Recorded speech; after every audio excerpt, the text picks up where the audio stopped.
we're coming to you live for the Build for Tough studio. Boomer Esiason and Greg Giannotti. It's Boomer and Gio on the fan. Simulcast across the country on CBS Sports Network and wherever you are in the free Odyssey app.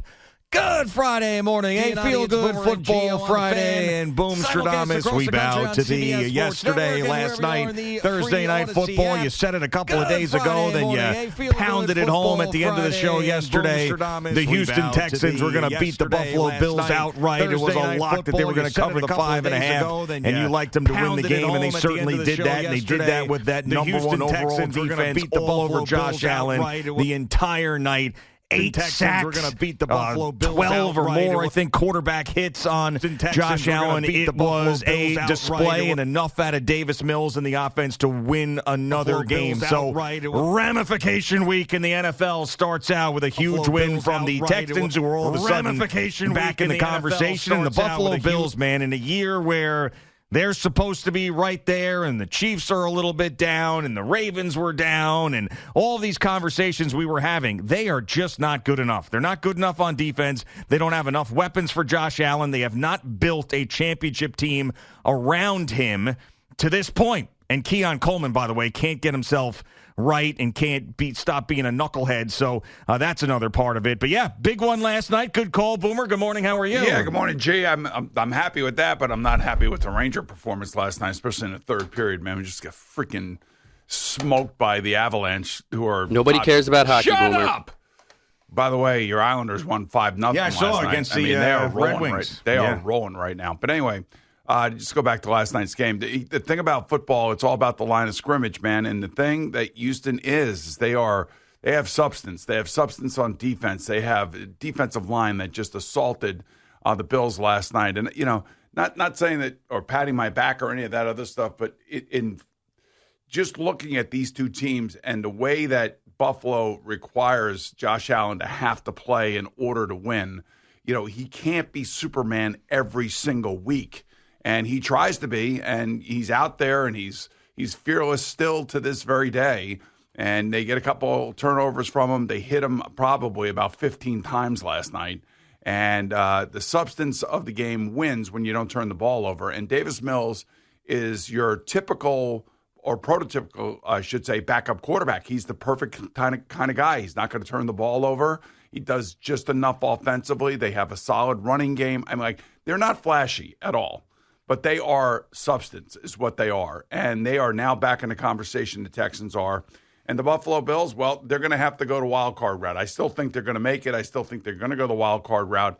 And, you know, by that time, you know, anything can happen in one game. And Josh Allen is good enough to beat anybody anywhere in the AFC. I will say that. He can go into New England and win. He can go into Houston and win. He can go into Kansas City and win. He can go into L.A., he can go into Denver. He can beat all those teams, but he's just going to have to be Superman in order to do that, which is, you know, basically what he is. But if he has an off night or, you know, they're having problems, protecting him and they're not running the ball effectively with James Cook, it's going to be a long evening for them. And this Keon Coleman thing, like you're saying, like they didn't build around him, or they tried. I mean, and he's supposed to be one of the most important parts of building around Josh Allen was getting a big, strong, fast wide receiver who is obviously a knucklehead. Now, the interesting thing watching this game on Monday night and watching the Raiders and the Cowboys and watching the Cowboys go up and down the field with their two wide receivers that were hanging out in Vegas the night before the game, and then they get sat down before the game starts, and then the two of them go out and have two of their best games ever. Very Raider-esque back in the 70s and 80s, by the way. Sure. So this is one of those conundrums that all these coaches deal with. Yeah, I mean, I know that they tried to make a deal at the deadline. I know that they tried, you know, in having Keon Coleman on the team, and he's doing this is a healthy scratch for 2 games in a row for reasons of him just not buying in or whatever exactly it is. But I mean, the results are the results, and this is a team now that's got a window, and you can't be missing when it comes to weapons when giving this guy what he needs, and then also the defense not being all that good. I understand when you pay the quarterback all that money, it makes it tough. Yeah, but no, I mean they're not paying wide receivers like the Bengals are. They're trying. They do have some dead cap money that they're still paying. But they brought in Joey Bosa. They brought, they have Ed Oliver. They have a number of guys on that defense that's not a great defense. I'm not saying it is, but I'm just saying they are spending money on the other side of the ball. I mean, listen, they had. But just what I'm saying, they're just not spent. It's not working. Well, they're spending on the wrong guys. Either that, or and I even hate to say this because I do have an inordinate amount of respect for their head coach, Sean McDermott. I really like him. If they end up moving on from him just because they think they've only gotten so far and it's stale, then, he would be a guy that you'd have to throw in the mix for the Giants, 100%. But I would just say that let's just see how the thing plays out for them. I mean, they're not a top-tier team right now just simply because their defense is not top tier, and the playmakers around him, it's really tight ends. It's James Cook. Yeah, it's Dalton Kincaid. It's Dawson Knox. Yeah, but those are their guys. That's the way that they have to play. The bottom line is they're not good enough. They have to play in 12 or 13 personnel, which is either 2 or 3 tight ends and a wide receiver or a couple wide receivers and James Cook. That's it. They were never, they had a couple of really good years there with Steph Diggs. Then he fell off, and then obviously he leaves the organization. But they really haven't been able to replace that production from the wide receiver position. And as good as Josh Allen is, he's going to run into better teams in the playoffs. And you're either going to get a game like this or a game where the other team outscores them because they got more offensive weapons. And the Bills, I mean, just think about their fans and this window and where they are, thinking about trying to grab a championship and then seeing the way that the season started, with the Chiefs, with the Ravens, and then the way that they're playing. And now all of a sudden they're in another situation where I could pick 4 teams or 5 teams I like better than the Bills to come out of the AFC. Yes, but that sucks, man. That's a huge disappointment. If you put the Bills on the field with another AFC team, kind of like Houston last night, and you said, okay, let's take a look at the most important position on the field. Josh Allen can beat every single one of those quarterbacks. He can. I mean, again, he's got to be Superman, which he is, and which, Patrick Mahomes is at times. I mean, there's still a lot of football left to be played. The reason I said ramifications Sunday is because of, last night. Now, all of a sudden, Houston here in the second half of the season, their defense is now their stronghold, and it's starting to take hold. And the substance of that football team is significant. And, it's what will be interesting. And I just had a discussion out there in the bullpen, a little sports discussion. Oh, sports talk in the newsroom. Yeah, with our buddy Pat Boyle. He's like, hey, keeping Davis Mills in there. And I'm like, listen, if C.J. Stroud is totally healthy, he's their quarterback. Davis Mills is their backup quarterback. There's a reason why he's a backup and why C.J. Stroud is the starter. That's just the way it is. I mean, it's the reality of the league, and when C.J. Stroud is healthy, he'll be back in there. But Davis Mills gave the Houston Texans and D'Amico Ryans exactly what you want your backup quarterback to give you, and that is solid play, lead us to victories, don't turn the ball over, make a couple key third downs, get everybody in the right spot on offense, be able to function in the offense the way that the offensive coordinator wants it. And lo and behold, here they are. They're right back in the middle of everything, and they got the number 1 defense in football. Yeah, I think relative to expectations and factoring in injuries being a part of it, I would say that the Buffalo Bills, as we stand here right now, for me, are the most disappointing team in the NFL. Kansas City. No, the reason why I say that is because Kansas City got their wide receivers back. No, hold on. The reason why I say that is I'm just because you're like, what? I'm saying hold on because I want to explain it to you. I'm over here holding on. Yeah, I know. Hold on. Is that they've won multiple championships. Oh, okay. You forget about that? Yeah, the Buffalo Bills have never won one. This was supposed to be their year, and those teams are down. Yeah, most disappointing team. 100%. I understand. I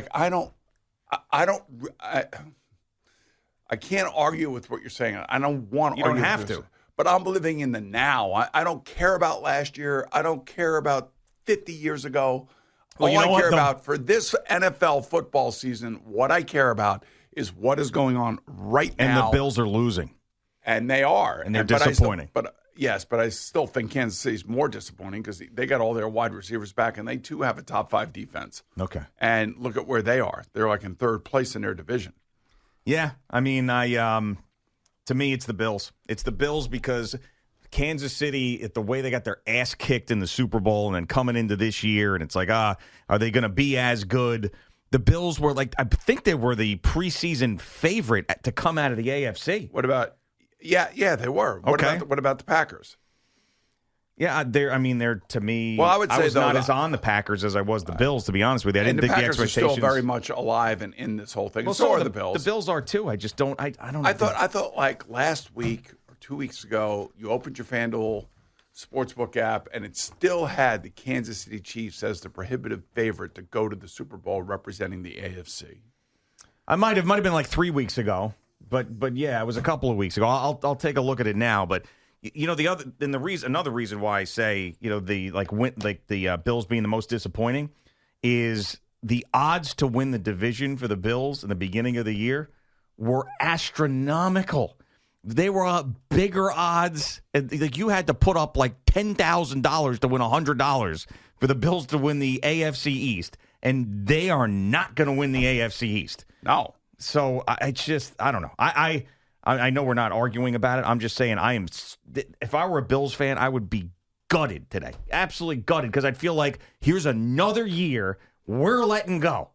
Because that's what it feels like. We are on that track right now. Well, certainly Brandon Beane and Sean McDermott didn't think that before the season. I mean, they're trying to do everything they possibly can to win. You always say that they're trying. I know.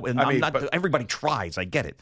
You know what I'm saying? It's like they're trying. They tried. Great. I mean, find me the team that's not trying. But it's about results. God damn it! The New York Giants defense tackle.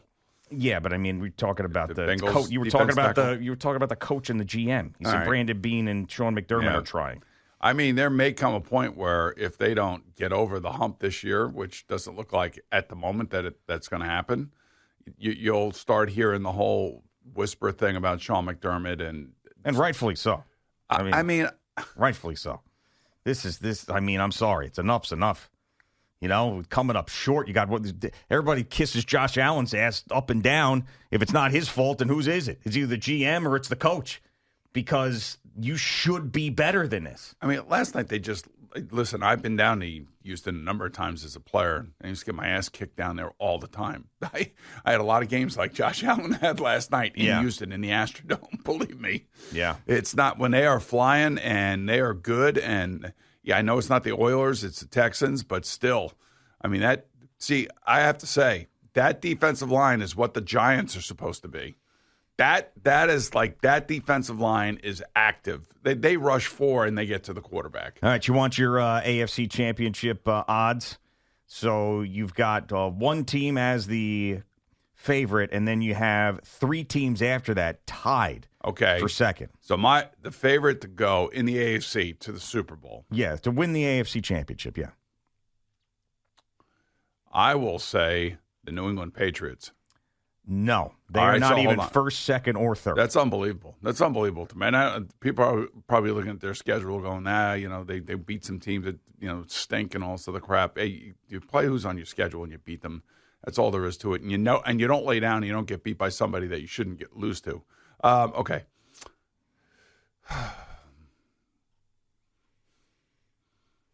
All right. What about the Denver Broncos? They are one of the teams tied for second. Okay. What about the Colts? They are number 1. The Indianapolis Colts are the favorite to go to the Super Bowl out of the AFC on FanDuel Sportsbook. Daniel Jones, baby. That's right. Wouldn't that be a kick in the nuts? So you got 2 more after that tied for second with the Broncos. And it's not the New England Patriots. Okay, I'm going to say the Baltimore Ravens. Nope, they are third. Okay, so I'm sniffing Chargers. Nope, they're plus 1,500. They're behind the Patriots. Damn. I mean, we've been talking about these 2 teams. I know. Entire first segment. The Bills, yes. and the Texans. No. The Bills plus 550, and the Chiefs, plus 550. I don't even say how the Chiefs or Bills can get there. Honestly, I would say more the Chiefs than the Bills. Only because I think I can, even though Kansas City lost to Buffalo in Buffalo, I know that. I just think like Kansas City is a much more substantial team when it comes to their defense and their defensive line with Chris Jones than the Buffalo Bills are. And I do believe that, we've seen it already that when Patrick Mahomes has all of his guys out on the field, there was a run there of like 2 or 3 weeks where they were almost unstoppable, scoring over 30 points. And this is one of those things where you have to factor in what they've done in the past because they're champions. This is why this is Ramification Sunday, because you got the Colts at the Chiefs. Yeah, look at this. This is where desperation and requires desperate measures from the Chiefs. You know who's calling that game? National radio? Jerry Recco. That's right. Compass Media Networks, Jerry Recco calling Colts Chiefs in Kansas City. He's going to be really close to Taylor Swift. Think about that. I'm not thinking about that. And I don't really care about that. Oh, sure you don't. Now Well, you don't. now, if You he's talked go- about that for All right. like 2 years straight. Now all of a sudden you don't want to have any fun with it. It's I don't care about you know, that. You know, it's tired. She's not on tour anymore. She's, Doesn't matter anymore. the whole thing's tired. Well, hey, let me just Yeah, no so- crap. That's what I was trying to tell you last year. So since he's going, Yeah. I definitely have to get him some ties. I'm bringing ties. Oh man, I should have brought him in this morning. What was I thinking about? I wasn't even thinking about it. God, he cannot show up with that yard sale tie he had on last week. Well, like I said, and I agreed with Jerry on this, no matter what he wears, unless you give it to him, you're going to hate it.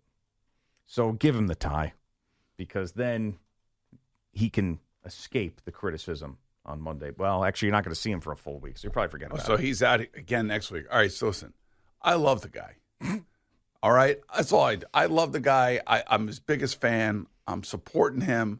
I just want him just a little bit sharper. That's all. Yeah, why don't you send Allie back to your home and then have her drive all the way back on the LIE and then all the way back in, grab one of your ties, and then send her out on her Friday. What do you think about that? No, I'm not doing that. She's to already her. come in. She can go back out there. She can come back with one of the ties to give to Jerry. I'm not doing Oh, that. I thought that'd be a good idea for her. I thought she'd love to do that. I wish you would have told me yesterday. I didn't know yesterday. I only knew this morning. And by the way, I heard something coming through the speakers of this radio station this morning that hurt my ears. Okay. I think it was Al singing at the back end of Cool Games. Yeah, of course. I mean, that was horrendous. Where have you been? Horrendous or terrific? Horrendously terrific. Yeah. Or terrifically horrendous. How's that? I'll take either one of those. Okay. I mean, that. Whew. It's early in the morning. Sometimes my voice not warmed up yet. And normally you're off key, but that set a record for being way off key. That was. Yeah. I mean it's a Friday tradition. I started watering that thing. Hurt my ears so much. It's a Friday tradition. Where have you been? Horrendous or terrific?